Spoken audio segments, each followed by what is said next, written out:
Badlands. Explain those Badlands. That's a hell of a name.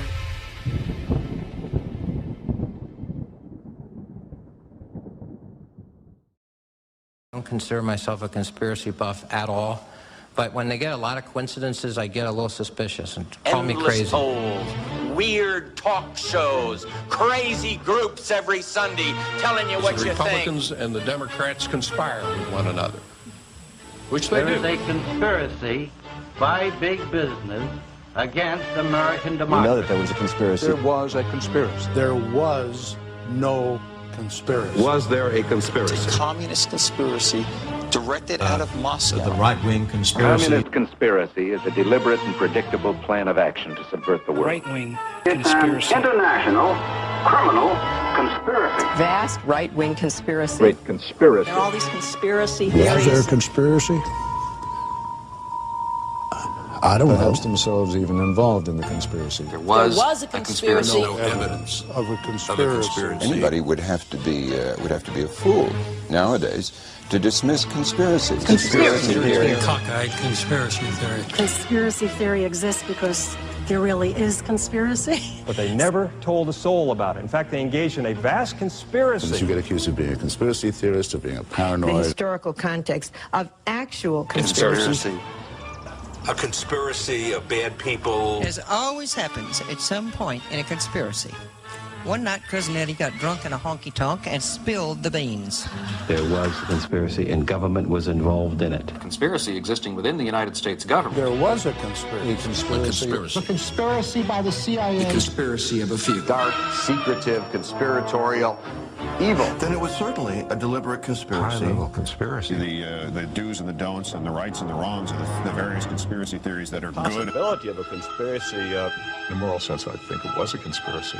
One conspiracy, that's all I'm talking about. Full of speculation, conspiracy theories, and the like. And what's going on here? You began to wonder what was really happening in America. I mean, was there a vast conspiracy afoot? You know, there could have been a conspiracy. Do you think you're obsessed with conspiracy? Conspiracy theory. A conspiracy. I'm afraid you'll catch me. I'm afraid you'll catch me. A conspiracy would do the job nicely.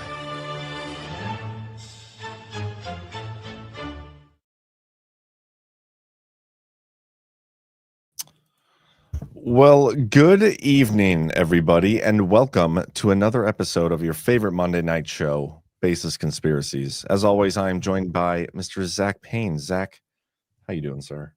I'm doing well, John. Doing well. How about you?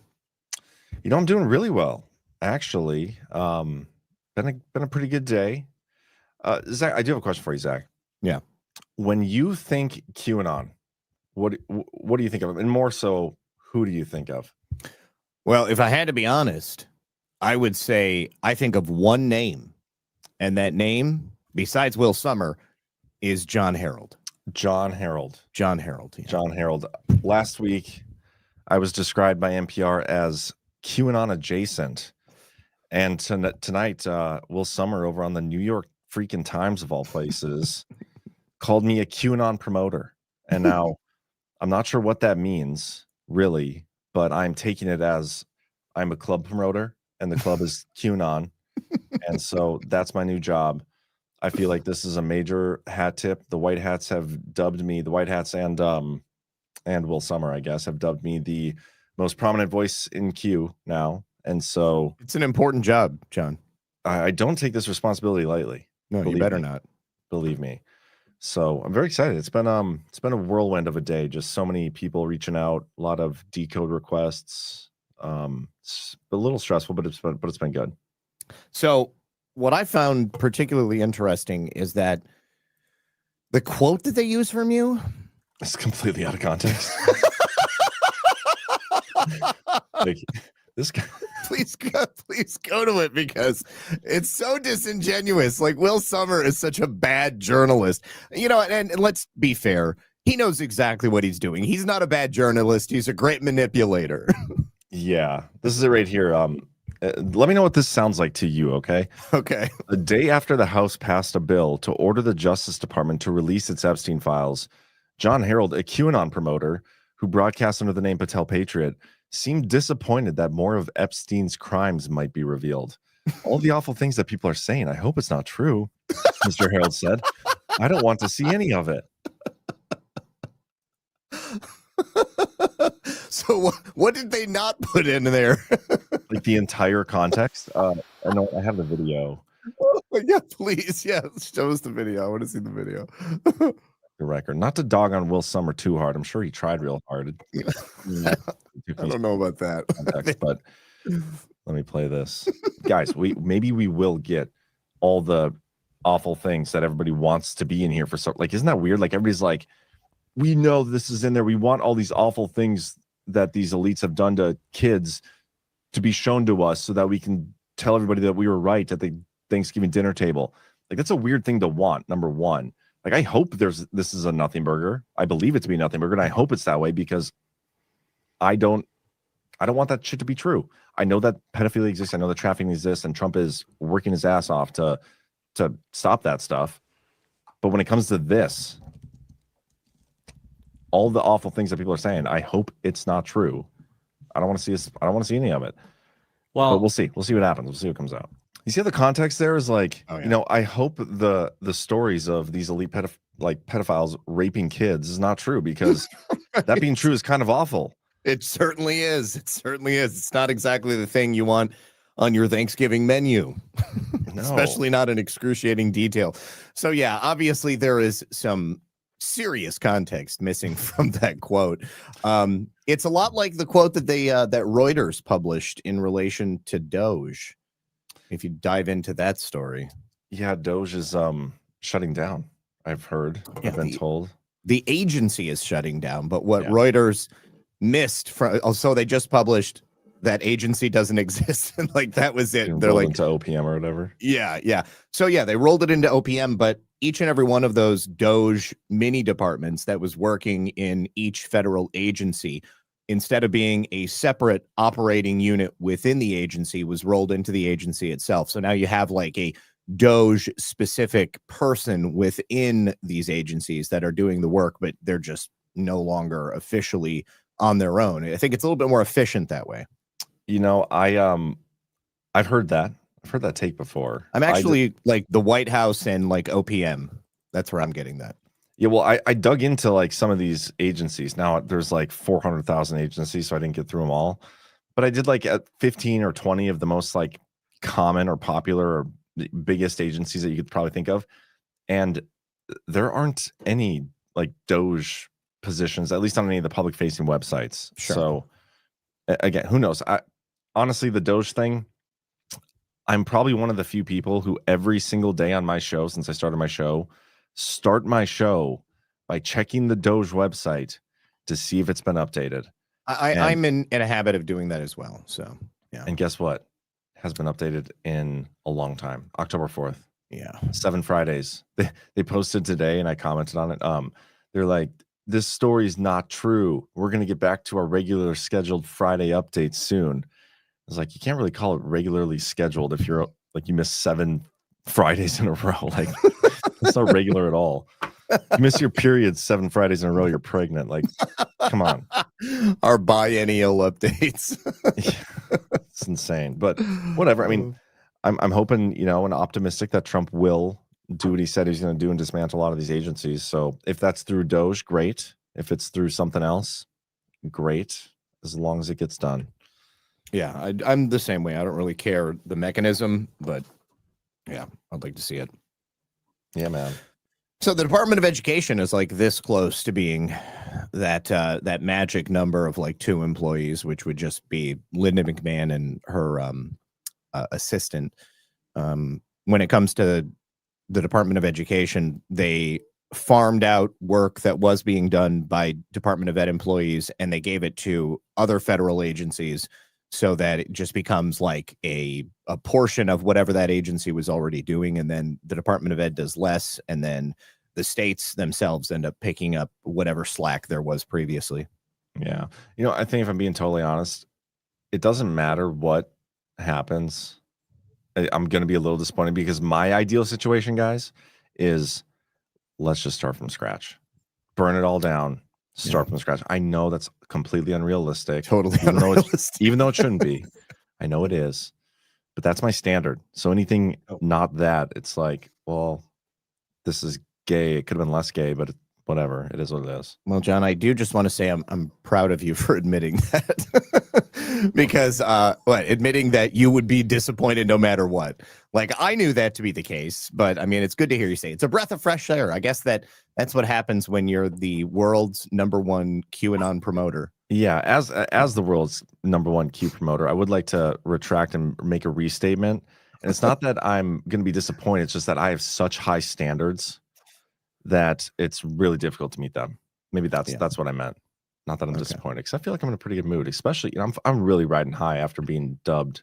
I'm basically Q. I think I am Q now, right? Like, is that how that works? You could be.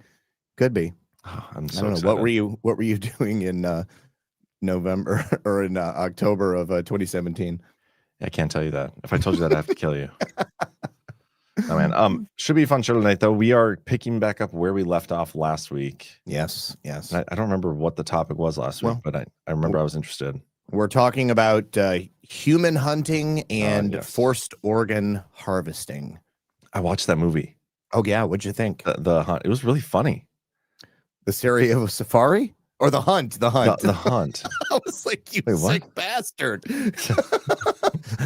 You mean that tragic documentary about the people being shot from the hills in Sarajevo? I was like, what was funny about that? And then I realized The Hunt. The Hunt was a great movie. Yeah, it is funny. It was really good. It was surprising. I didn't know what to expect going into it. I didn't know that movie's been out for so long.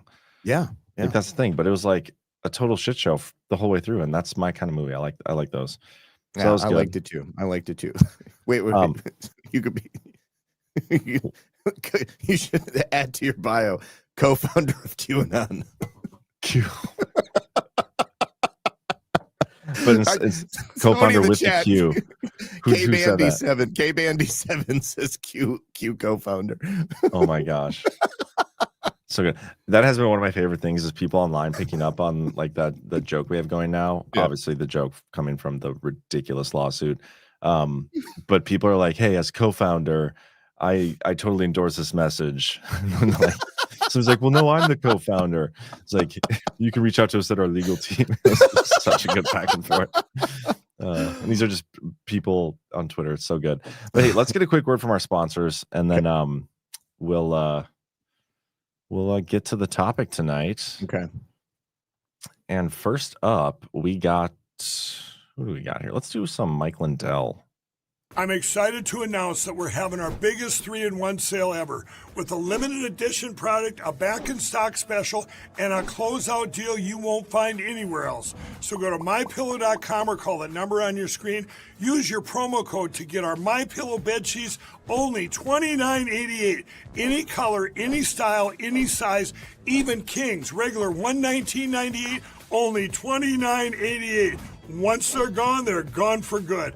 How about our My Towels? They're finally back in stock, but not for long. Get a 6-piece My Towel set, regular $69.98, now only $39.98. And for the first time and the only time ever, get our limited edition premium My Pillows. They're made with Giza cotton and designer gusset. Queens $17.98, Kings only $19.98. So go to mypillow.com or call the number on your screen. Use your promo code to get the best offers ever. Quantities are extremely limited, so order now. Oh my gosh, yes. Saw this in the chat. Do we need a Rise of Tire Badlands co-founder t-shirt? Oh, yes. We do. Yes. Adrian, if you were watching. Oh, no, I freaking forgot to text him back too. Oh, dude. If you were watching, Adrian. Did you see the Red Pill 78 Christmas sweater edition? No. Hold on. I wore my Christmas sweater on Saturday's Power Hour. I'm sure it's great. All their stuff is great. Yeah, it is pretty sweet. I'm just getting pulled up here. Okay. Take your time. Well, sorry, it's taking a minute for it to pop up. Aha. Okay. And share. Oh God. I've got so many freaking tabs. Oh, it's the worst. Okay. Let me just, okay. I found the tab. It's taking him. Oh man. It's like, here we go. Got it. Okay. A very red pill Christmas. And so, yeah, you can see, I think that the shirt he used is the one that I'm wearing tonight, actually. But you can see here. That's some weird Inception shit right there, man. It is. So you've got, I mean, obviously all of the different types of, wow, what is going on? Open up for me, buddy. Quick view. Okay, so you've got palm trees, you've got flamingos, you got red pills, you got shells, bullets, you got AR-15. That's amazing. Yes, it is. Yeah, pretty sweet. I do got to point out, not to outdo you, and I don't think I am outdoing you, but I'm just showing you the Badlands stuff real quick. Okay. Because we have a new don't consider myself. Whoops, that's not it.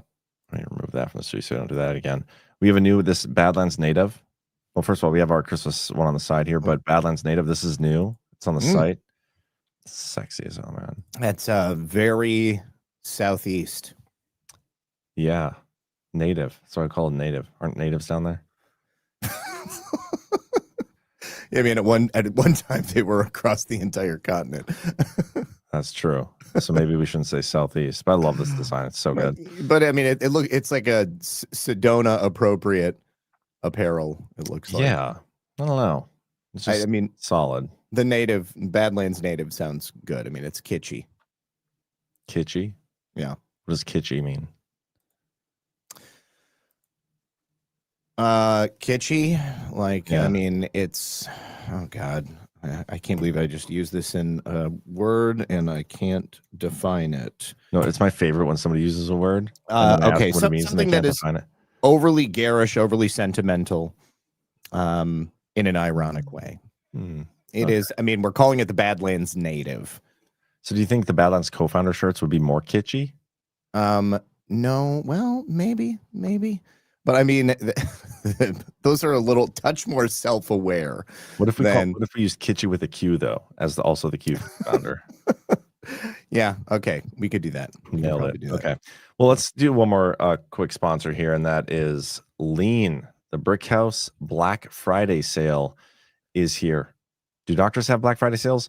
The doctors at Brickhouse Nutrition do. They just announced their Black Friday 30% off sale, the biggest sale of the year. The most impressive health and nutrition products in the industry are now 30% off, like Lean, the doctor-formulated weight loss supplement for people who want to lose meaningful weight without the injections. And 30% off creatine designed just for women to help you look leaner, in shape, and toned without extra dieting or exercise. Even 30% off Field of Greens, the only superfruit and vegetable drink shown in a university study to actually slow aging. And only Field of Greens promises better health results your doctor will notice. Every Brickhouse product, from better sleep to superior collagen, is 30% off. But hurry, because these Black Friday deals go fast. Visit brickhousesale.com and save 30%. That's brickhousesale.com. One more time, brickhousesale.com. All righty. Folks, let's do it. Okay, so we're going back to the Serbian War. You have like Serbia and Albania. Okay, Serbia, Kosovo, Albania. This entire region at one time used to be basically one nation under Soviet rule. And when the Soviet Union fell, everything, it balkanized. They broke up. They become their own nations. And one of the locations for where the forced organ harvesting was done, like the most famous that we touched on last time, is that a place called the Yellow House. It's in Albania, in a place called Burl. And this Yellow House, it was like a death factory. Like they would capture people, they would bring them into the Albanian Republic, and there was inside like a sort of makeshift clinic. There was a doctor that worked there. They would kidnap people from Kosovo and Metahija, probably not pronouncing that correctly. Never even heard of it. So, well, the people who were kidnapped were mostly Serbs and non-Albanians. But Albanians that were loyal to the Republic of Serbia were also known to have been kidnapped and then brought in, and they would be forcibly organ harvested. So every single person who came through that house would have all of their major organs, like heart, liver, lungs, spleen, anything that you could harvest from a person, they would steal. And this takes us back to the Italian connection, because the organs would be sold through Italy.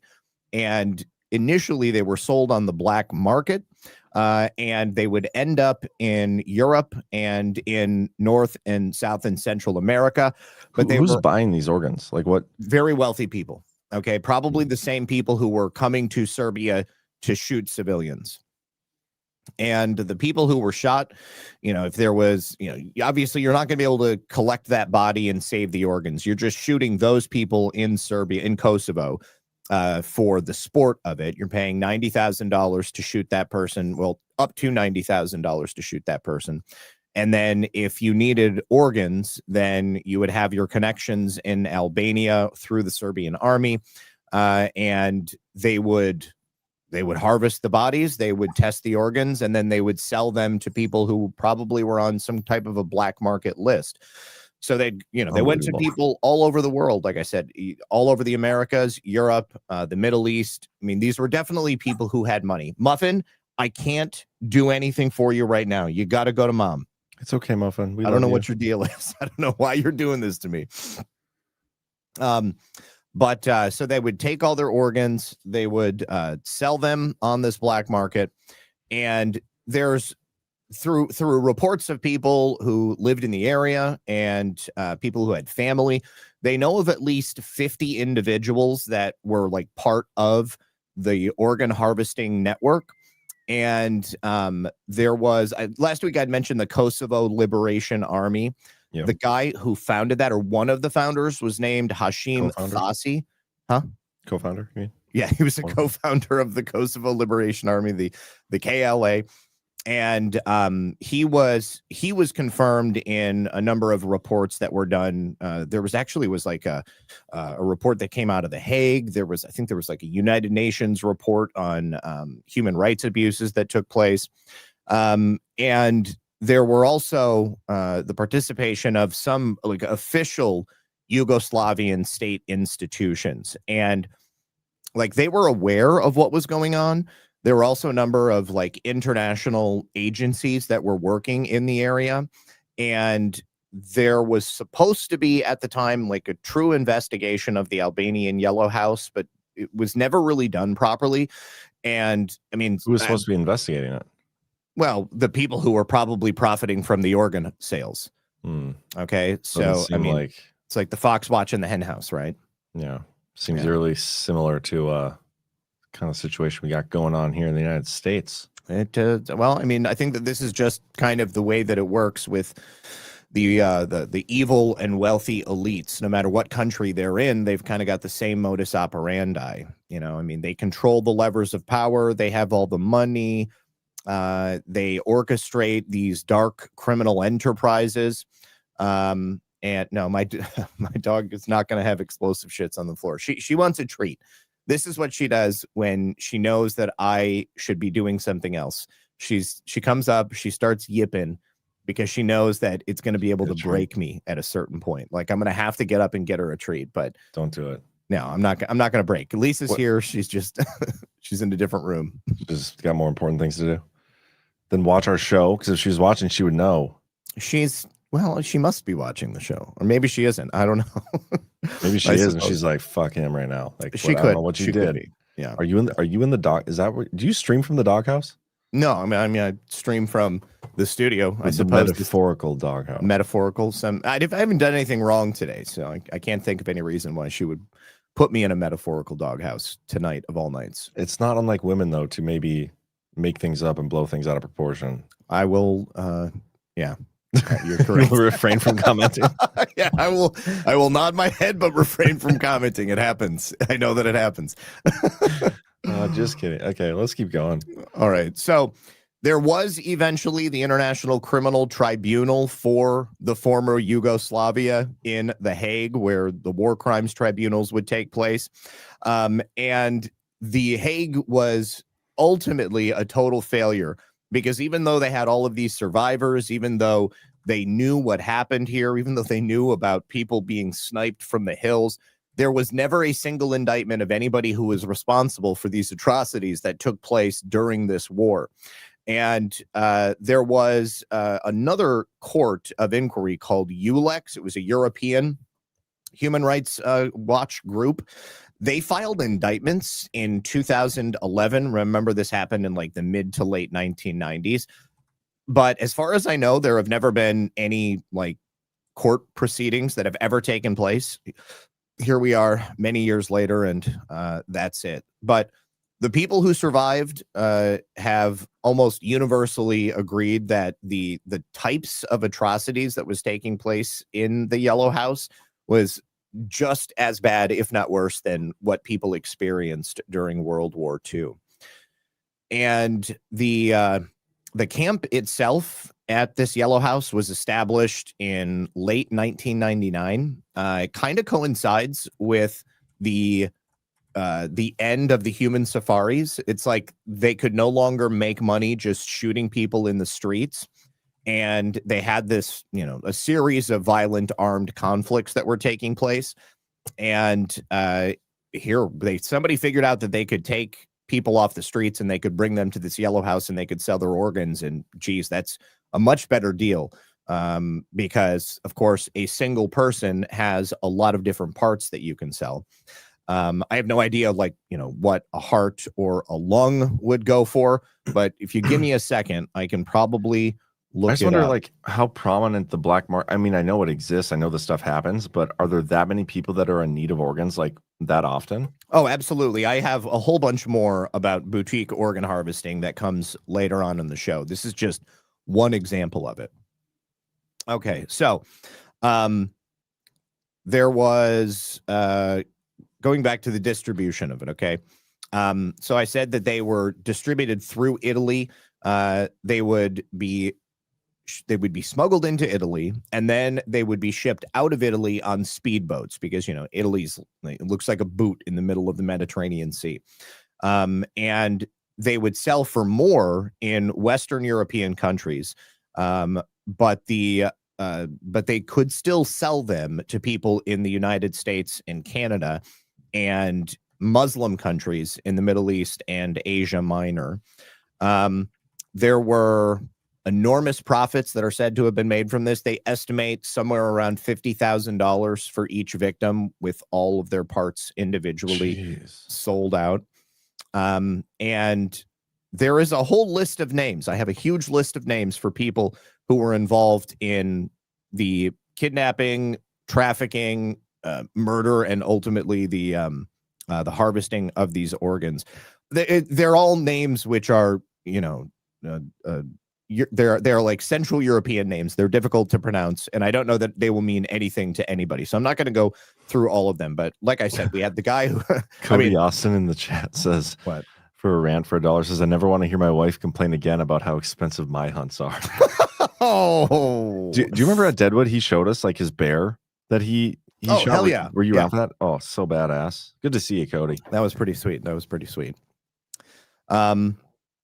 Now the Yellow House itself has been investigated since the end of the conflict, and it's known as the Yellow House, okay, because this was the only house in this area that was painted bright yellow. And although they've looked into it and people have gone there, they have not done an exhaustive investigation, and they painted the house white. And so there's a family living there. We don't really know, if they were part of it then or if they moved in afterwards because the people who were there had left. But there are a ton of people who were privy to the events that were happening there. And during the investigation that was done, they got firsthand testimonies from a lot of witnesses.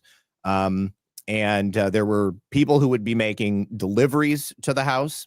And that would include, medical equipment, stuff like that. I think we said last week that after the war was over, they went into the house and they found all kinds of surgical equipment. There was, bloody plastic and gowns and stuff like that. So it was quite obvious exactly what had been taking place there. So pretty horrible that they were involved in this stuff.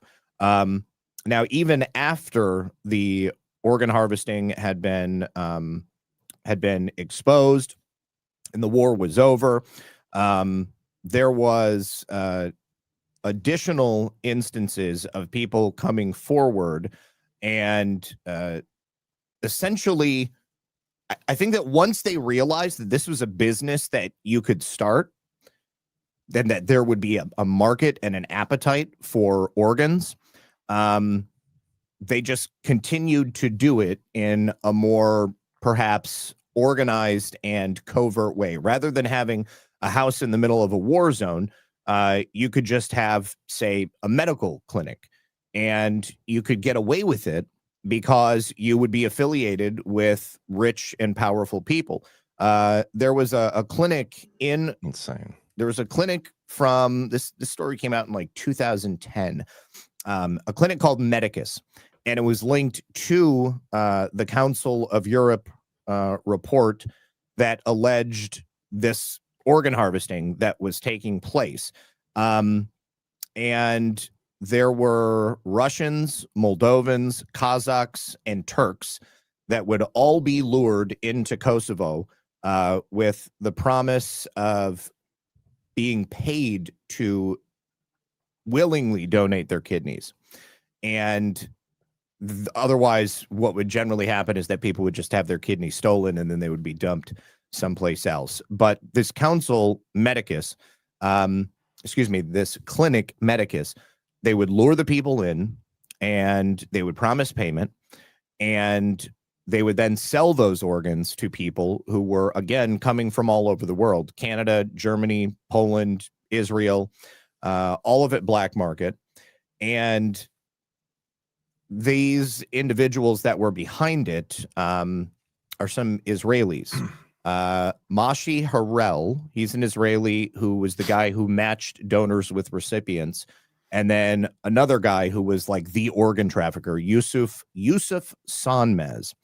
And this Medicus clinic being linked to the report that initially was investigating the Albanian organized crime ring that was stealing organs during the Kosovo War is just a mind blower. That's why I say I think that they were like, oh, great, we had this awesome grift during wartime. Now the war is over. How can we keep doing this and continue to get paid for it? I mean, by the time they were making $50,000 per body that they would pull off the street during the war. That's unbelievable. By the time that they were legit, they were getting up to 90,000 euros for a single organ. And so they people were paying to come and shoot these people. Well, and that then was they were during the selling war. the organs too. They would come to shoot them. Then when the safari got shut down, then they started stealing their organs and selling those. Okay. So people could no longer come and shoot, but the network was still running through Europe in the exact same direction. It was Italians that were setting up the hunting safaris with the Serbians.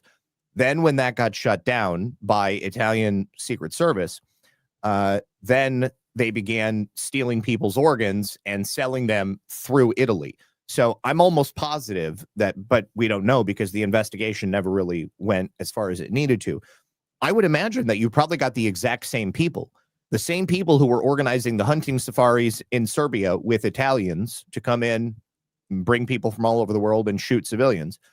They were probably organizing the sale of organs that would then be brought back through Italy and then shipped to other parts of the world, America, Middle East, other parts of Europe. And then the same thing when the war is over and you can no longer just pull people off the street, you start a medical clinic and you start doing organ transplants. But you already have the clientele, these wealthy, powerful people who are part of this particular status of the elite, and you offer your services, boutique organ harvest and implantation. And there you go. Again, you had Albanian organized crime that was involved in the harvesting of the organs during the conflict. You again have or Albanian organized crime that are involved in the legitimate, somewhat legitimate harvest of organs after the war is over. And again, these are also people who were tied to senior officials inside the Kosovo government. And Hashim Thasi, the guy who started the Kosovo Liberation Army, who was also like directly involved in the safaris, the forced organ trafficking. He ended up becoming the prime minister of Kosovo at one point. Wow.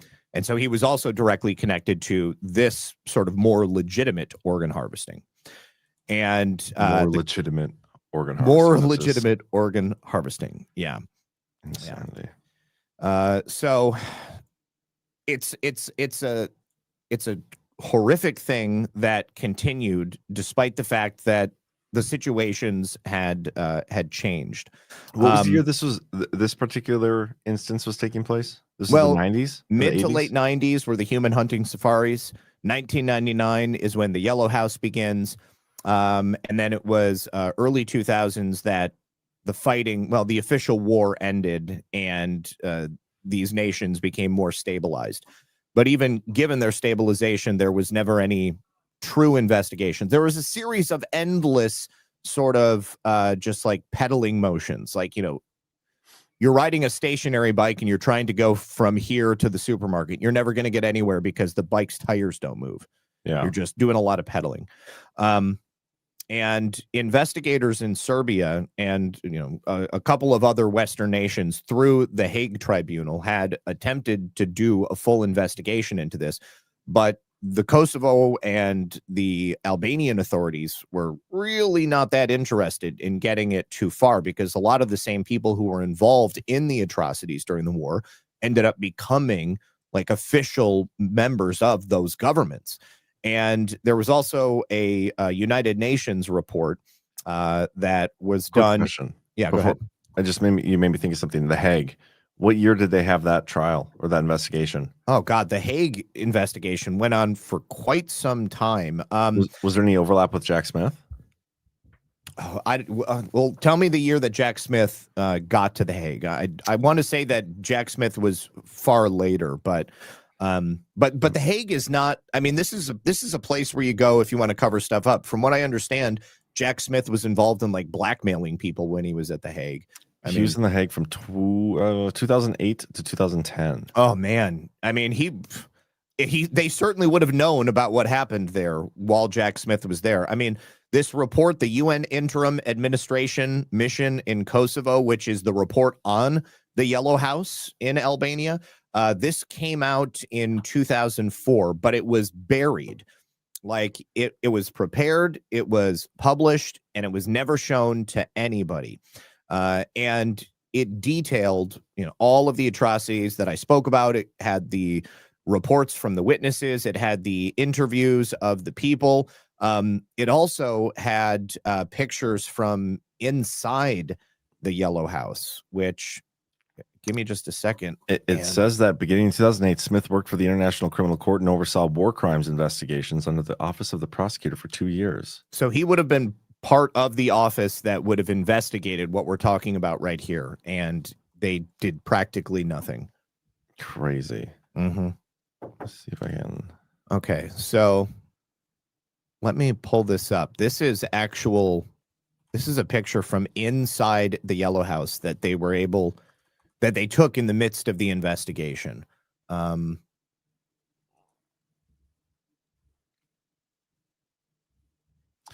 Jack Smith investigated war crimes committed during the Kosovo War. There you go. 1998 to 1999, focusing on crimes by members of the Kosovo Liberation Army. Key war crimes he looked at include arbitrary detention, torture, and murder at a makeshift jail operated by the KLA, as in the case of Salim Mustafa. Crimes against humanity and war crimes committed by senior members of the KLA, including these names, atrocities during the conflict. The persecution of ethnic Serbs. So yes, he investigated exactly what we're talking about right now. Wow. Yeah. So that's kind of wild. Yeah. Yeah. So this is the inside of the Yellow House, and this looks like a portion of floor has been taken out, probably I would imagine probably soaked with blood. Believe that this is blood staining on the wood right there. And this was included in the report, but again, it was buried and nobody was allowed to see it. Gross. Yeah, pretty bad.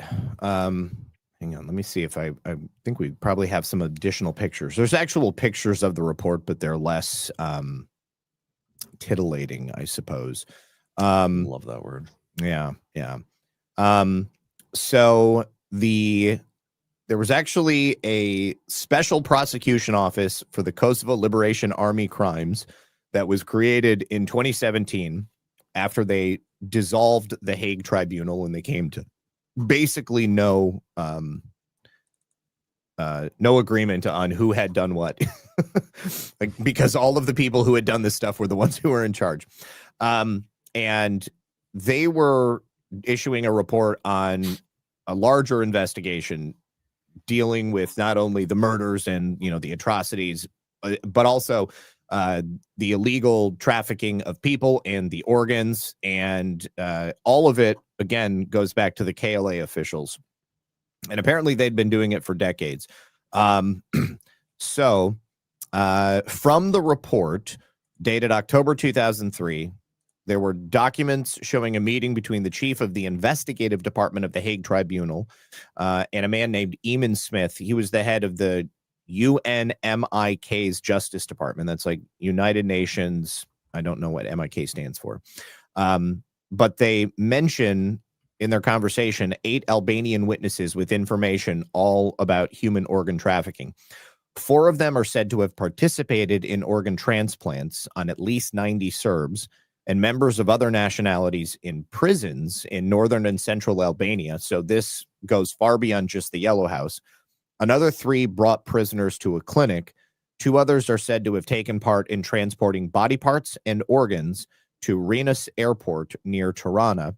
The entire logistical and surgical operation was carried out with the full knowledge and support of mid-level and senior-level officials of the Kosovo Liberation Army, as well as the Albanian secret police, then under the control of ex-premier Sali Ram Berisha. So when this broke kind of globally, it was 2008, there was a journalist, a woman by the name of Carla Del Ponte, and she wrote a book which detailed all of this stuff, talking about the head of the KLA who became the president of Kosovo in 2016, how he essentially was directing the organs to be harvested and the trafficking of them, and how they would, detain prisoners and then they would forcibly take parts from their bodies and then sell them around the world. And because it was never prosecuted, because they never had anybody specifically that they were able to charge, and nobody was ever held accountable. If you go and search for this right now, you will find that the vast majority of reporting says that it's been widely debunked now, that it is considered to be basically just a vaporware. It's an old wives' tale. Oh, sure, we've got a bunch of people from Serbia saying that they were forcibly, they were having their relatives forcibly kidnapped and organ harvested. And yes, a ton of people did disappear. And yes, we even had a doctor that we found. And yes, we even had pictures. And yes, we had survivors, all of that stuff. But because they don't have the conviction, they act like it just didn't even happen. And it is particularly heinous because these people were able to just get away with it. I mean, the book has come out. We've had the documentary. We've had a number of smaller documentaries done about the first documentary, and it's just led absolutely nowhere. So this forced organ harvesting is not particularly novel. I mean, it's actually done all over the world. I've got a series It's happening in Ukraine right now. It's happening in Ukraine. It's happening in a bunch of different places. I just went and I just found a ton of stories of organs being harvested from people all around the world. And surprisingly, there are more than a few that are happening here in the United States of America. But in Nairobi, Kenya, in 2023, there was a discovery that autopsies of corpses that were linked to a religious cult were found afterwards to be missing organs. And they were attempting to just bury these people and get them out of the way. But then people started, I guess, taking notice of just how many people were dying. And the police were like, maybe we should just take a look at these bodies a little bit closer. And they started realizing that people's organs were missing when they would get them into the autopsy and into the postmortem. And again, nobody was convicted as far as I know. There were maybe some bank accounts that were frozen. We're talking not like a small number of people either. Like at this time, it was 112 people who were confirmed to have died and their organs were missing, but they didn't have anybody to blame. And so it's kind of just like one of those mysterious happenings. Classic crime happens, but you don't know who to blame. So just forget about it. Ignore it. That's right. It's great stuff. Now you mentioned Ukraine. Obviously a wartime is an excellent opportunity for people to steal organs, traffic children. But the European Center for Law and Justice, going back as far as 2009, showed that there was potential opportunities for forced organ harvesting to be taking place in Ukraine at that time. There was a hospital that was investigated in Kharkiv. That's in the eastern portion. That's Donbass. Well, I mean, it's like the same autonomous region. So you got like Kharkiv and Donbass and all those different places. And there were some pictures that were going around showing like almost like a backyard surgical setting. And hospital officials determined that there was a person who worked there who was, I guess, taking grotesque pictures of himself, like holding parts of infants, dead babies, pieces of flesh. This is just somebody who worked at the hospital. And when they looked into it a little bit more, there were mothers who had come to this hospital in Kharkiv to have babies. And almost immediately, as soon as the baby would be delivered, those babies would be taken from the mothers. And then they would only be told later when they asked for their babies back, oh, well, your baby died. So there's no baby. Don't worry about it. Now, what happened to those babies? I mean, were they just taken and trafficked? Were they, adopted out? Were they sold? Were those babies used for organ harvesting purposes? Well, they did find some infant bodies that had missing organs when they took these apparently parentless children to go and bury them. But it happened enough, we don't really know exactly what happened. And the only thing that we can be certain of is that there seems to be a history of organ trafficking in Ukraine, and certainly there is a lot of children that get trafficked out of there as well. There was also in the mid-90s a series of incidents that took place in Guatemala. This is particularly heinous because there were attacks on, there was 2 American women who were in Guatemala, and they were suspected of kidnapping children, again, to use them as part of organ transplants. And the article is nuts. It says that these women may be part of a right-wing strategy to create a climate of instability that would be hostile to human rights monitors. Should I make it a right-wing issue here? They made it a right-wing issue in 1994. Did Will Sommer write that article? No, this was written by Victor Pereira, the author of Unfinished Conquest, The Guatemalan Tragedy, and Writes a Guatemalan Boyhood. All right, so in these 2 incidents, June Weinstock, an environmental writer from Fairbanks, Alaska, was mobbed by a group of angry Guatemalans in San Cristobal Verapaz. This is in sort of Mayan areas up in the mountains. She was seen caressing a child whose mother reported him missing immediately thereafterwards. Weinstock was stripped, stoned, stabbed, repeatedly beaten unconscious by her assailants. They egged her, and her condition was said to be pretty bad at first. She was beaten into a coma, and they expected her to recover fully. But apparently this is something that has happened in this area for a while, and why the locals were so upset is because I guess that there was kind of a number of incidents of children in this area going missing. You know, these are indigenous people, and people would come in and steal their babies, steal their kids, and they expected that they were going to be used for the organ harvesting trade. Now, it appears that this was actually being done by the Guatemalan military. Again, very similar to the Kosovo Liberation Army. They knew that there was a population of individuals that could easily be victimized, and because they have a government connection, I would assume that they had the necessary cover and connections to sell people, children, organs off, and they could just go ahead and get away with it. But the ones that really freak me out are people here in the United States who mysteriously go missing, or perhaps die under the care of authorities. There's a number of instances of people dying in prison or in the custody of authorities at jails here in the United States.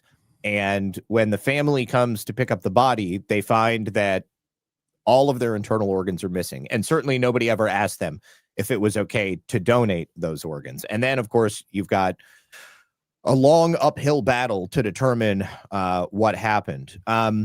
In Mobile, Alabama, in July of 2023, a woman by the name of Agolia Moore was at the Limestone Correctional Facility, and her son, Kelvin Moore, was there. She had been told that he had died of a fentanyl overdose. He was 43 years old, and she's devastated. She actually spoke with her son that evening on the jail phone, and 90 minutes later, he was dead. 6 days later, his body gets delivered to his hometown, which is about 350 miles away from the prison.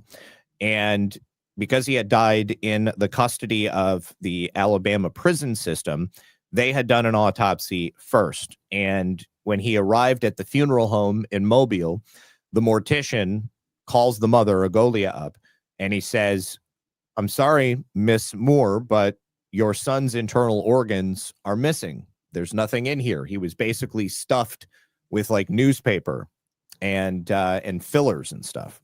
What? Yes. And he wasn't an organ donor. Nobody had contacted her about his organs being sold off. Because all of his organs were missing, they couldn't do an autopsy to properly determine if the way he had died was true from the reporting that they had. And it appears that this is also a problem. This is something that happens quite often in Alabama correctional institutions. There have been quite a few instances of people having their organs harvested when they die in the care of the authorities in Alabama. And all of it is obviously happening without the consent of the families. Not everybody comes forward because, maybe not everybody is interested in having a autopsy done on a family member. Maybe they're already in prison and they just figure, you know what, I'm just going to leave well enough alone. We'll go ahead and just put them in the ground, or we're just going to ask to have them to be cremated. Those are probably the easiest, right?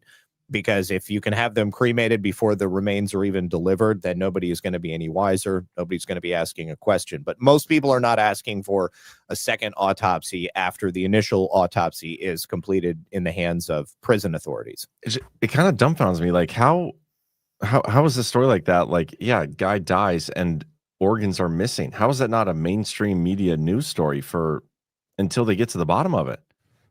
Well, there have been individual reports that have come out in mainstream news. I mean, right now I'm referencing a story from ABC News in 2023. It's just not something that gets widely picked up and people talk about it. Although, again, because you've got more than one account coming out of Alabama specifically, and people's bodies being harvested for their organs. In another facility, in the same facility, the Limestone Correctional Facility in Alabama, there are at least 7 documented cases of people's organs being harvested before their bodies are given back. There was a woman named Sarah Kennedy. She was the sister-in-law of a man by the name of Jim Kennedy Jr. She got a call after her brother-in-law had died, and the body had already been sent to the funeral home. And the funeral home calls her, and they say, "Did y'all realize he came back without his organs?" And she says, "What? Come again?" And he said, "Yep, liver, heart, all your major organs, they're just gone." He had nothing. He was completely harvested. Wow. There was another inmate. His name was Arthur Stapler. He was 85. He died right around the same time as Mr. Kennedy. And he was not at the prison. He was at the Brookwood Baptist Medical Center in Birmingham. He was in like an old folks home for people who were in prison. It was like an old folks home that was run by the Alabama Department of Corruption or Corrections. Corruption, that fits. That's true. Yeah. His son is the guy who got the call on that one, because he had hired a private autopsy to take place, a private pathologist to do the autopsy. And when the pathologist called him, he said the same thing. He said, your father's organs are all missing. And it looks like it was being run through the University of Alabama at Birmingham. They later determined that the organs were being sent to the University of Alabama at Birmingham, and they were apparently being used for, I guess, training purposes for students, and nobody was being told where the organs were coming from. And so it just kind of looks like maybe it was an easy way for the prison to make a little bit of extra cash off the bodies that they had been taking care of. Now, that's totally inappropriate. They're not supposed to be doing that.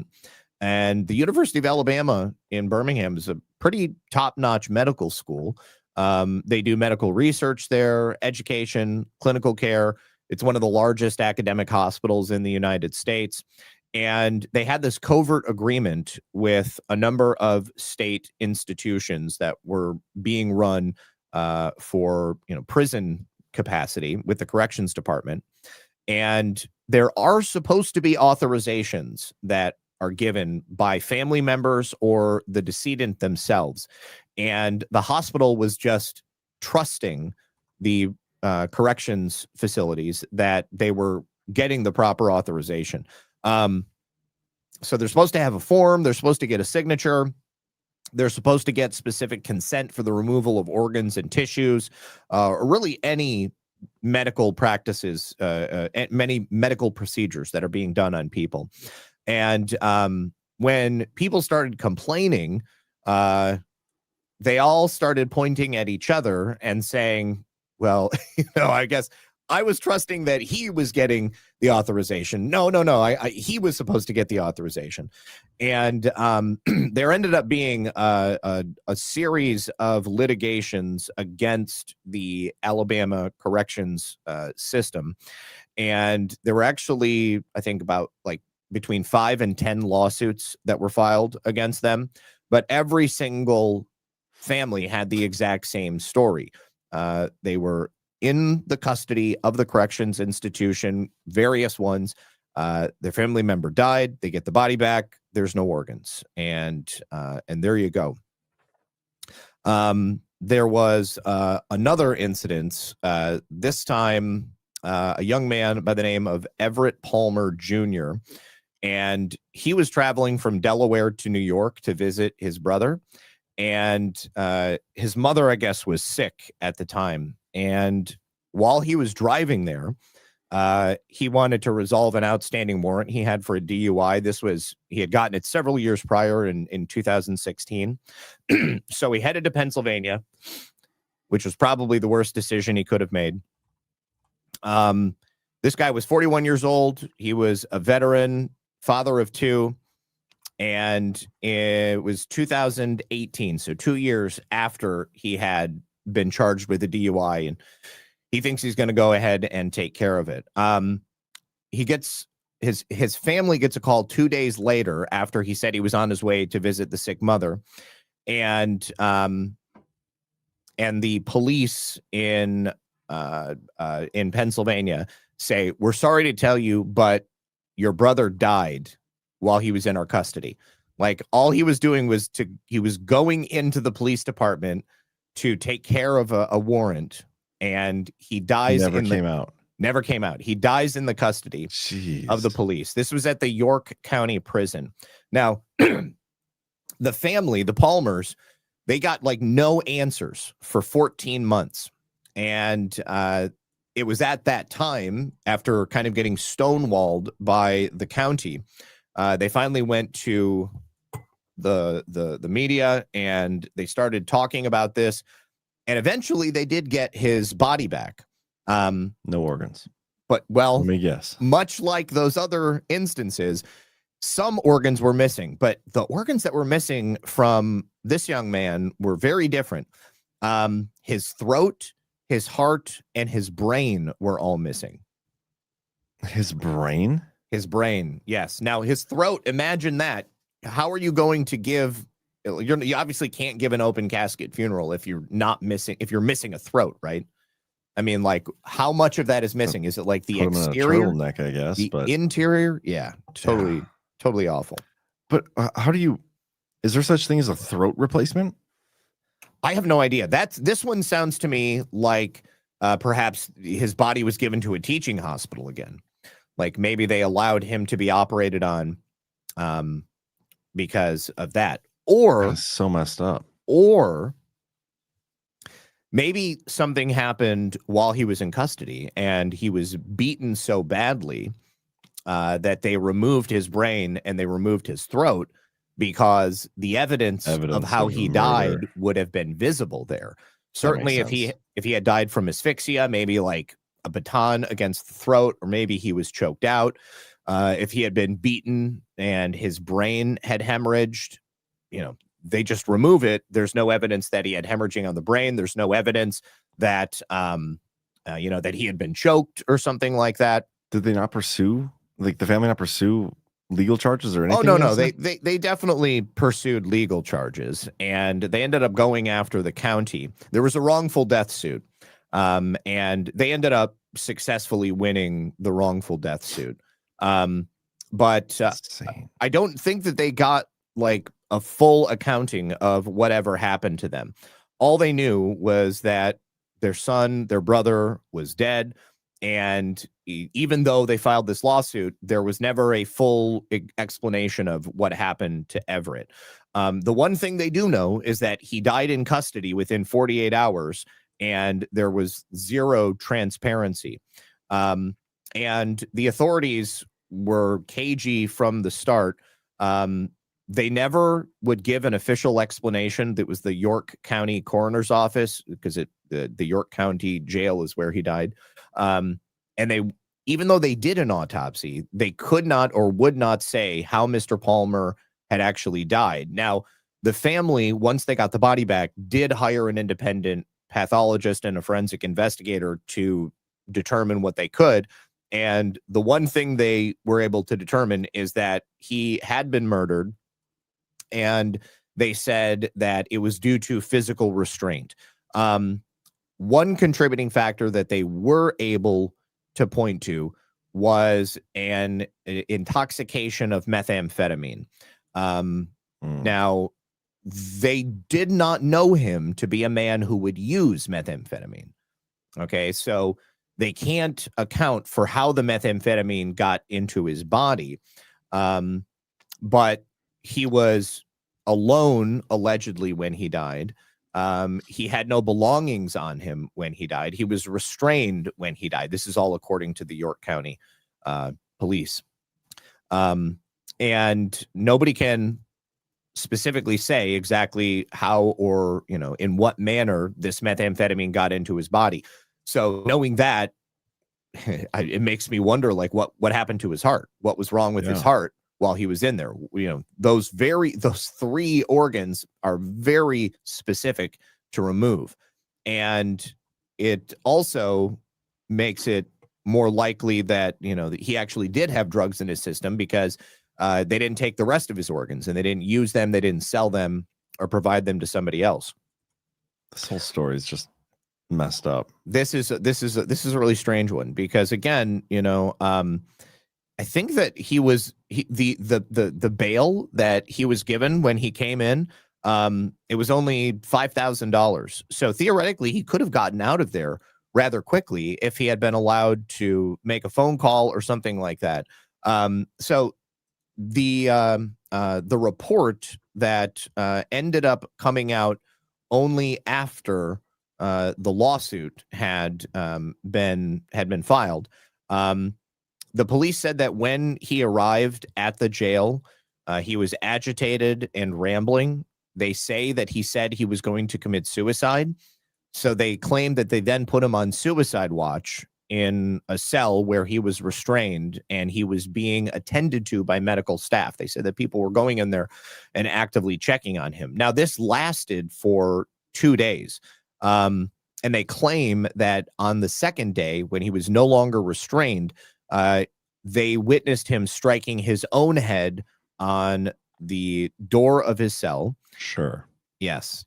And that he was seen to be cutting and puncturing the back of his head and then leaving these blood smeared all over the door. So an officer came into the cell, ordered him to lie down and put his arms behind his back. And that when he failed to comply, the officer tased him. Throat out. Well, he tased him. He tased him twice.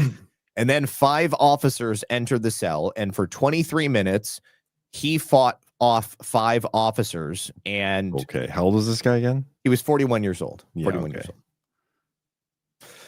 So it took them 23 minutes after they were allegedly bitten and kicked. Now, of course, because they didn't tell anybody this for the longest time, there's no physical evidence to show that the officers had actually been assaulted in any way. But during this 23-minute scuffle, he fought all 5 of these officers off after being tased twice. And they finally secured him by applying pressure all over his body. They handcuffed him and they put him in a hood to stop him from biting. And then they put him in a restraint chair. They had a lap belt, leg restraints, and hand restraints on him. And the report claims that there is security camera footage of this entire incident. But never been released? Not been released, no. But the coroner wrote, the video footage of events inside the decedent's cell did not give a clear picture of everything the officers did to restrain Mr. Palmer.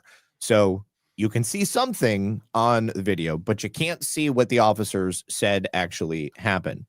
So Mr. Palmer gets taken to the infirmary, then he gets taken to the hospital, and then he gets pronounced dead on April 9th. And the official coroner's report said that he died of complications to an excited state. And then at some point, they removed those very specific organs. That's what I don't get. Like, yeah, the removal of the organs does not make sense unless it's a cover-up of some sort. I think it's a cover-up. Yeah, it's a cover-up. Now, eventually, again, after the lawsuit, after things did start to come out, the coroner for York County did end up giving back those missing organs to the family. They gave them back some organs. They gave them back some organs. They gave back the organs? Gave back the organs, yes. I guess to bury with Mr. Palmer. How could they verify that they were his? I don't know. I don't know at that point. That's where the reporting kind of ends. And the story goes cold. What a nice conclusion of that story. Yeah. The hell. I got another one, a nightmare out of Long Island. A man's mother was taken care of by New York City Health at a hospital called Bellevue. Bellevue has a rich and storied history in New York. Why? Because they've been around for a long time, and I think a whole bunch of crazy stuff has happened at Bellevue. But it's just an old hospital in New York. So Miriam Hoynos de Baldrich, 69-year-old woman, she was taken to Bellevue on May 7th, 2022. When she was taken in, she was non-responsive, so she was an unidentified patient. She had tragically been hit by an L train at the 14th Street station, and after being hit by that train, she was basically brain dead. They didn't have an ID on her. She didn't have any belongings. She was probably hit by the train and her belongings were scattered. And so she was a Jane Doe. Now, even when you're a Jane Doe, they have to get approval to take your organs and to start harvesting your body. It later came, yeah, you would hope it later, but it later came out that she actually had dementia. And she had been living she had been living in her son's home in Seaford. Seaford, I'm assuming, is like a neighborhood in the area. So she went missing. The family filed a missing persons report with the Nassau County Police Department, but they didn't know that she had already been hit by the train and that she was already at Bellevue. So there was this search that was ongoing for this poor woman. And that was on May 7th. So on May 18th, the family got a call from a detective at the Nassau Police Department. And he said, your mother has been found dead. And she's at Bellevue Hospital. And they've already taken all of her organs because they just assumed that this woman was a Jane Doe with nobody who loved her. And they took her organs. Yeah. What the hell? Totally messed up. Not Another what you're lawsuit? supposed to do. Yeah, I'm pretty sure that they did sue. Yeah, her son and husband sued the New York City health system. And obviously everybody was very upset about this woman just being essentially butchered and then having given her organs out. There were apparently in New York in 2022, there were 272 people who had their organs donated. And 6 of those donors were unidentified people. So 6 of those people they just took them. Yeah. Dude. Now, I mean, I knew this was kind of an issue. I figured it was more so like with the criminal element, like the human trafficking border stuff, war zones. But just like doing it to people that just because you can't identify them, yeah, that's despicable. Totally messed up. So the hospital filed a motion to dismiss the lawsuit, and the reason they claim they are permitted to authorize their own harvesting of organs from unidentified patients is something called the New York Gift Act.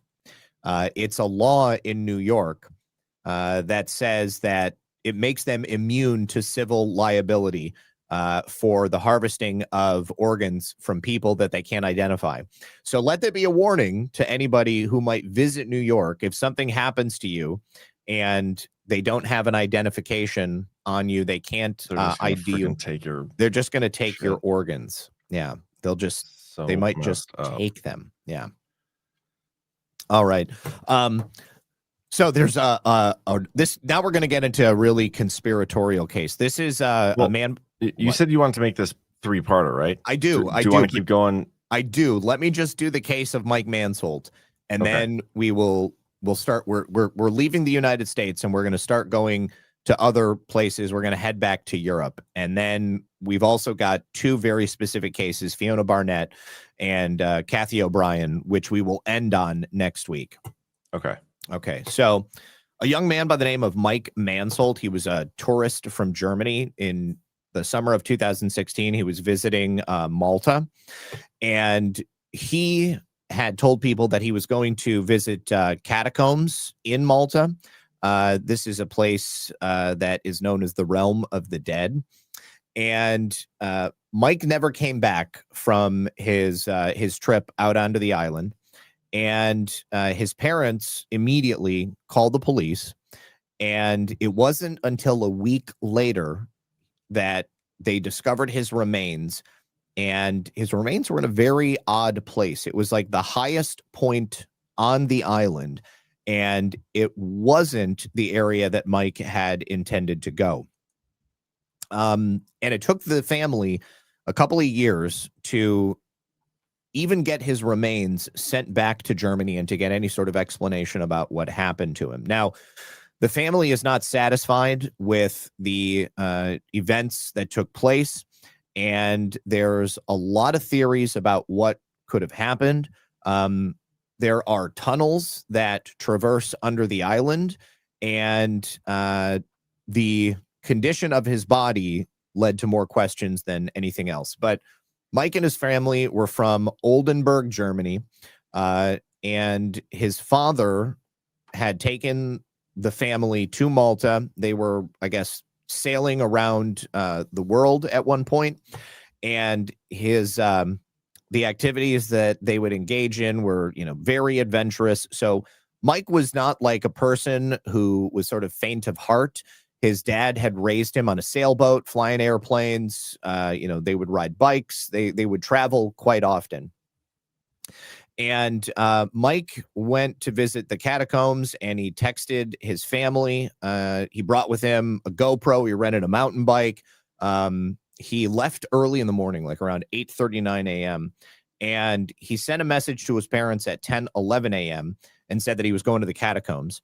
And then he basically fell off the face of the earth. He wasn't with anybody. He wasn't meeting anybody. He was just traveling alone, and he was planning on coming back on this rented mountain bike. They attempted to reach him after he stopped responding, and all of the calls and messages went unanswered. Eventually, they discovered him in a very strange place. There's some weird stuff happening in Malta as well. I mean, in Malta, the place that Mike was going to visit, these catacombs, these are ancient. And there's a lot of history on the island. The catacombs themselves date back to Roman eras, when the Romans ran the island, when they owned it. And it is different culturally from the other areas of Malta. So the catacombs. What do you mean? Well, here, take a look at these catacombs, and let me open this up. It's like a megalithic site. So it's possible that there could be some strange, perhaps ritualistic stuff happening here. Okay. Weird. You can see here. This is the this is the entrance to the catacombs, and then this goes underground, and there's this network of tunnels that traverse under the island. This is totally conspiratorial on my behalf, and there's no evidence to suggest That's that the whole point of the show. It is. But considering that the area that he was found in, the fact that his organs were missing, the fact that, he wasn't, it seems to me like Mike was kidnapped, his organs were forcibly harvested, and then he was dumped in an area where he wasn't going to be found right away.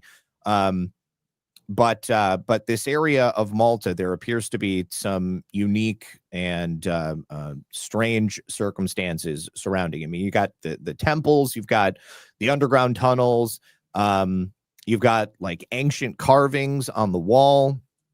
The megalithic structures seem to indicate that this is fairly ancient, and there's also like astronomically aligned stone carvings and temples that exist there. This is like the kind of place where like human sacrifices would have occurred at times in the past.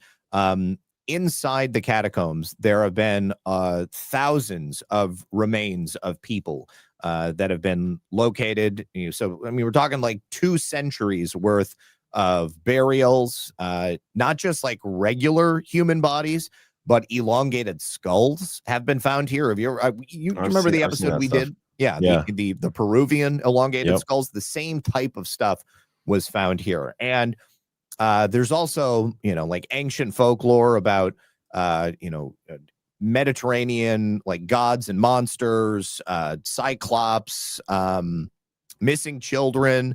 There's also, because this is like Neolithic construction with these megalithic sites, you've got the same type of acoustic phenomenon that you have at other megalithic sites around the world, like in the ancient Mayan temples. Have you ever seen those Mayan pyramids?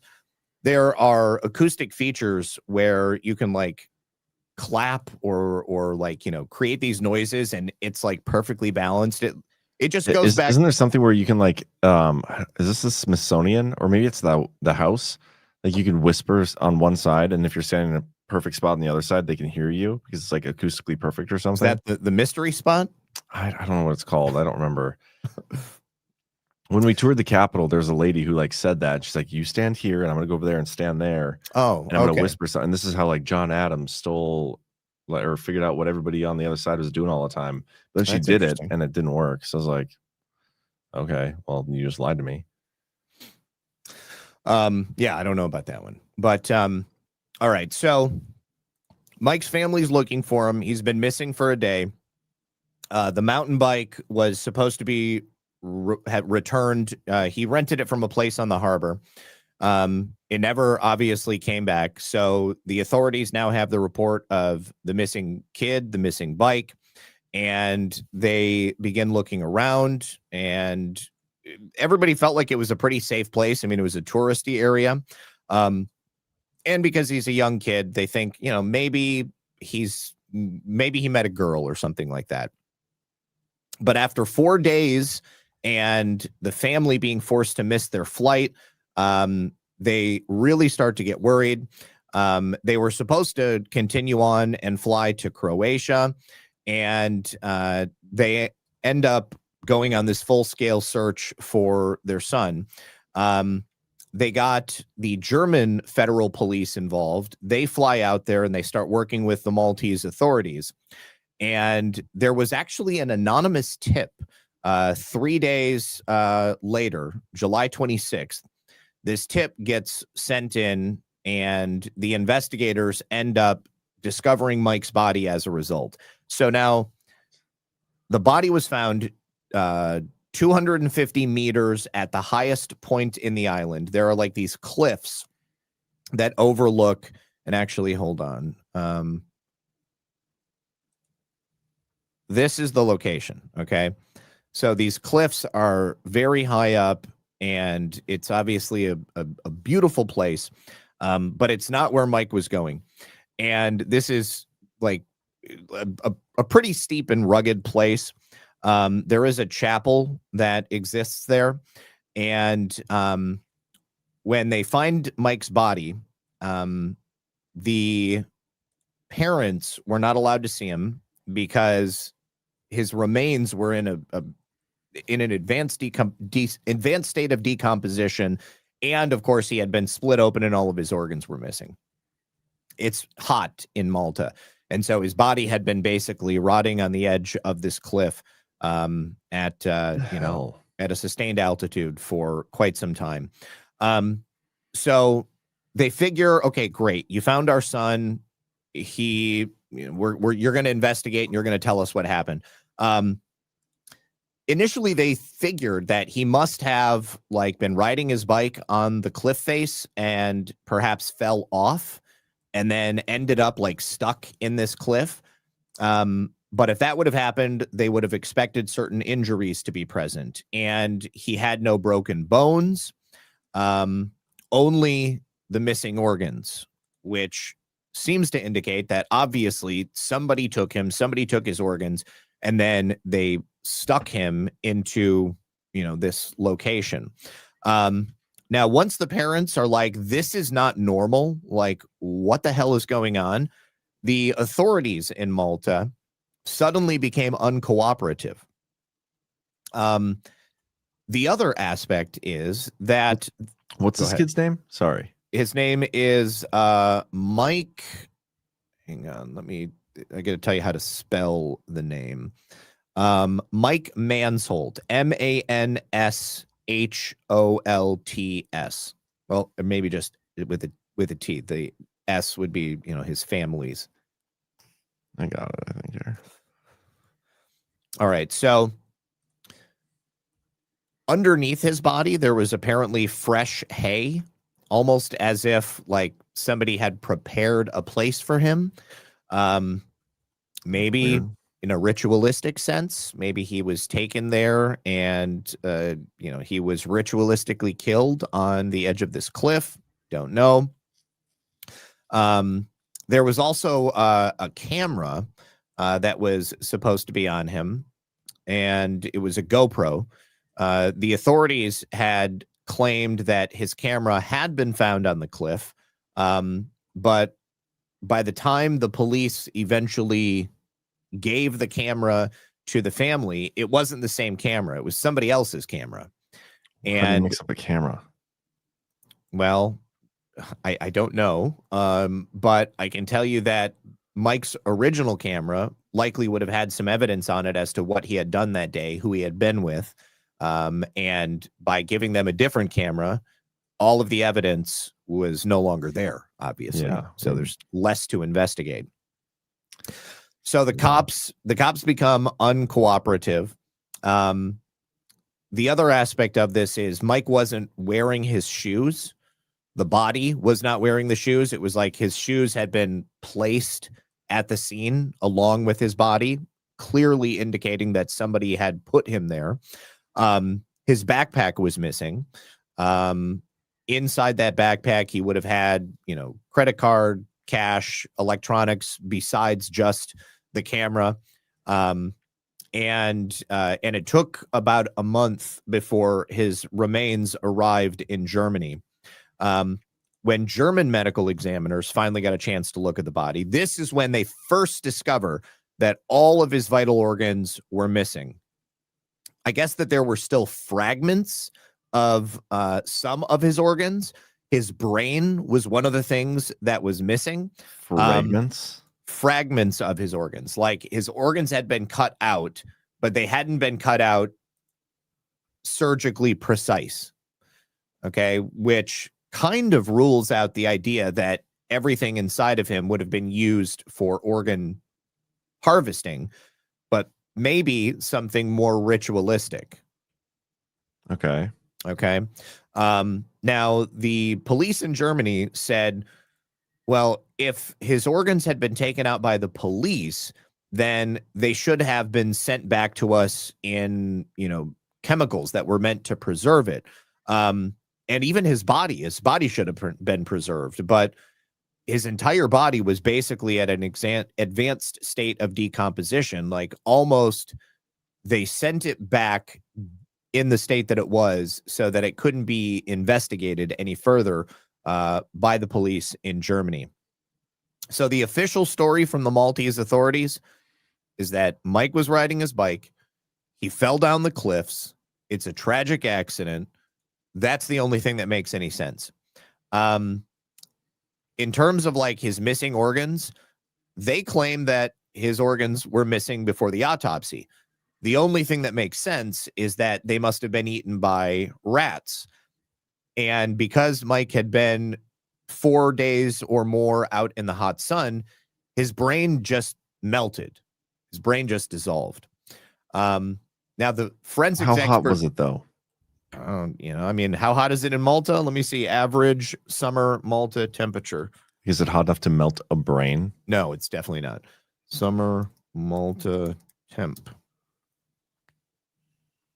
It's about 82 degrees, between 82 and 88 degrees. Okay. So July and August are the hottest months, but 4 days. I could see, the decomposition process speeding up because you're out there in the hot sun. But that's not hot enough to melt the brain. No, not hot enough to melt the brain.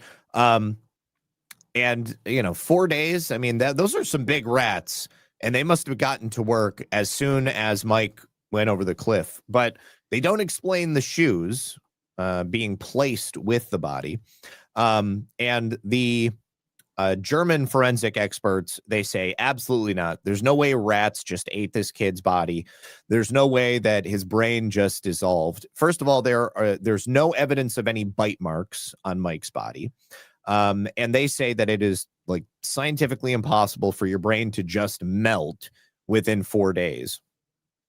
And his bicycle also showed no signs of damage. It was actually higher up on the cliffs than his body. They never explained his missing backpack. They never explained why he wasn't wearing his shoes. They never explained what happened to his camera. And they never explained their own suspicious behavior. So they literally explained nothing. They couldn't explain anything.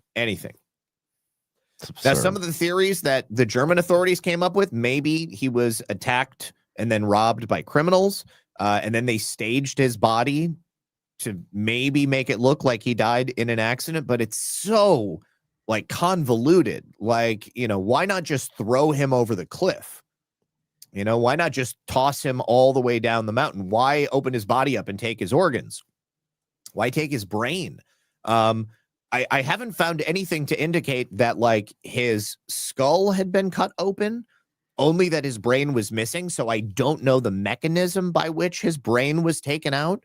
That's very strange. I don't know about the condition of his body to remove his organs, only that there were no rat bites. So I don't know how surgical, only that it wasn't like precise. So the only thing that I can think of is that, if the police were not involved, maybe they didn't want there to be a panic among tourists on the island, because tourism is huge on Malta. And for the police to have this, murder of an underage tourist on their island, it is kind of a downer for tourist traffic. I get that. Yeah. So none of that makes sense. Like, I'm still like, my brain is melting over the excuse of his brain melting. Yeah. Like, that is retarded. Now, it's possible that he was kidnapped and his organs were taken as part of forced organ harvesting. Maybe it was done by less than skilled traffickers. Maybe that's why it wasn't done as well as you would perhaps expect. But I will tell you this. I mean, the organs of a 16-year-old boy are going to fetch you a lot more on the black market than, say, the organs of a 65-year-old man, because those organs are going to have a much longer lifespan than somebody who is at a late stage in their life.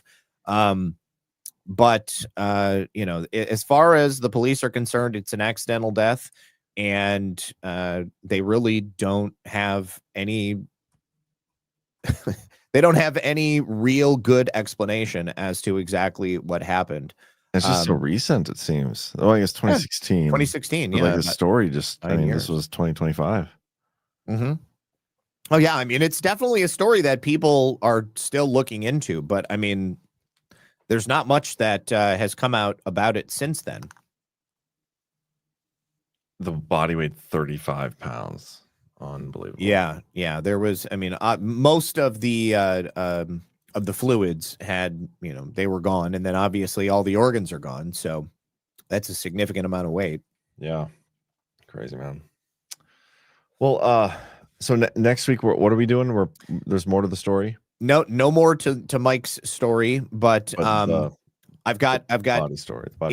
Increasingly strange instances of people being found with their organs missing, and then global organ trafficking, and then finally we're going to end with elite hunting parties, which tie in the first stories that we heard of from Sarajevo.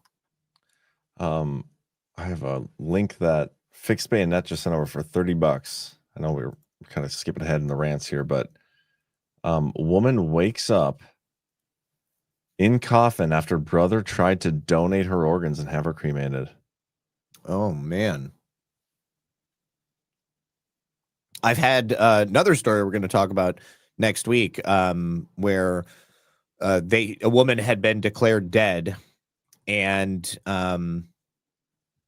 then she woke up and they were trying to harvest her organs. It's wild. Yeah. Yeah. Okay.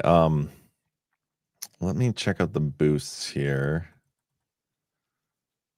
And we got a couple people who we have this new thing on our website. If you guys haven't noticed, it's Become a Badlander. This is monthly support, recurring support for Badlands hosts. And you guys are taking advantage, and we appreciate that. Smoke78 became a Badlander. Says, where do I find my co-founder badge? That's what we should have called instead of Badlander.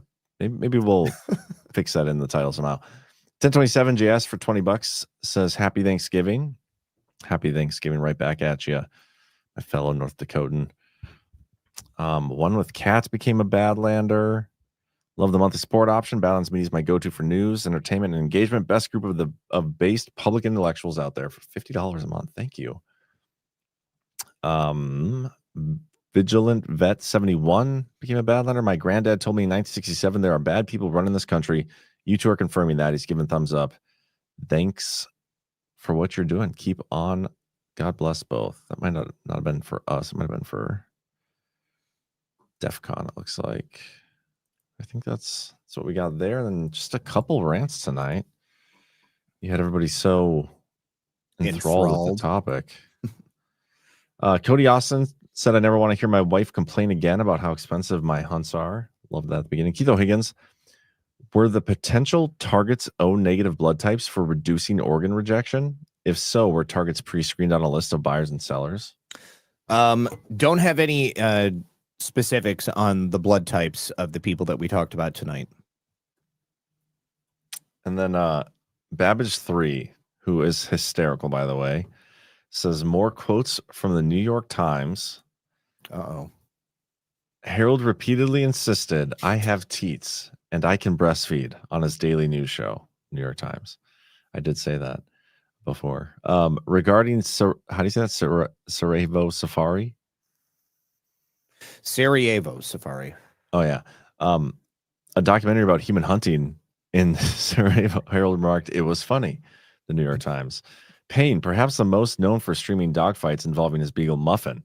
The New York Times. And then Herold was so pleased with Bernie Wright's apparent shout out to the Clinton Foundation, he put it on the soundboard, enabling him to replay it whenever he wished. New York Times. Good stuff, Babbage. Love it as always. And then with that, guys, I think we'll get out of here. Zach, you'll be back tomorrow at 5 Eastern, right? On your channel? I'll be back tomorrow at 5 Eastern, yes. Following you at 1. Awesome. I'll be at 1 p.m. Eastern. You guys have a great rest of your day. Hit the thumbs up and stick around here on Badlands. We've got lots of great stuff. Is Brad going live tonight? I think so. No, I don't think so. I don't think so tonight. Okay. So anyway, you guys have a great rest of your evening. We will see you next time we see you. Peace.